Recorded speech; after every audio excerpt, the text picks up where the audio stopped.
ஓம் சாய்ராம். அத்தியாயம் 32. பாபா தமது பால்ய பருவத்தின் கதை. நான் சிறு பையனாக இருந்தபோது உணவுக்காக வேலை செய்து கொண்டிருந்தேன். பீட்காவனுக்கு சென்றேன். அங்கு எனக்கு எம்ப்ராய்டரி வேலை கிடைத்தது. ஒரு துன்பத்தையும் பாராது கடுமையாக உழைத்தேன். முதலாளி என் மீது மிகுந்த மகிழ்ச்சி அடைந்தார். எனக்கு முன் மற்ற 3 பையன்களும் வேலை செய்தனர்.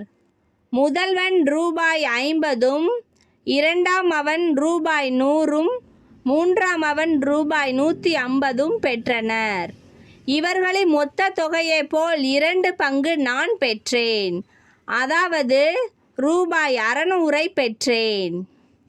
எனது புத்தி சாதுரியத்தை கண்ட முதலாளி என்னை நேசித்தார், துதித்தார். முழு ஆடை, தலைக்கு டர்பன், உடம்புக்கு ஷேலா, சால்வை முதலியவற்றை தந்து என்னை கௌரவித்தார். இவற்றை உபயோகிக்காமல் நான் பத்திரமாக வைத்திருந்தேன். எந்த ஒரு மனிதன் அளிப்பதும் நெடுநாள் இருப்பதில்லை, அது முழுமையுடையதும் அல்ல.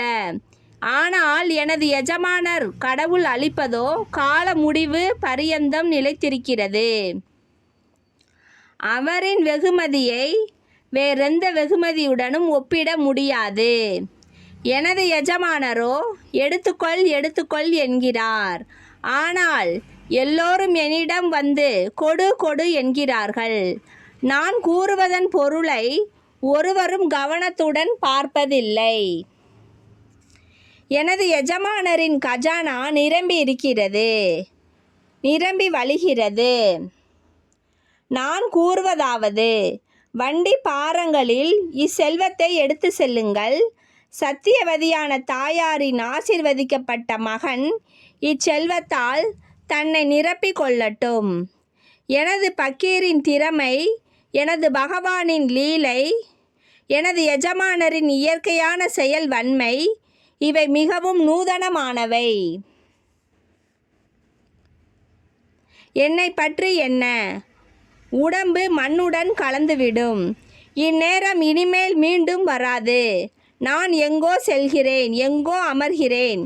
மாயை என்னை கடுமையாக தொல்லைப்படுத்துகிறது. இருப்பினும் எனது மாந்தர்களுக்காக எப்போதும் நான் ஆசை பூண்டு கவலைப்படுகிறேன். எதையாவது ஆன்மீக முயற்சி செய்யும் ஒருவன் அதன் பலத்தை அறுவடை செய்கிறான். எனது இம்மொழிகளை கேட்பவன் விலை மதிப்பற்ற சந்தோஷத்தை பெறுகிறான்.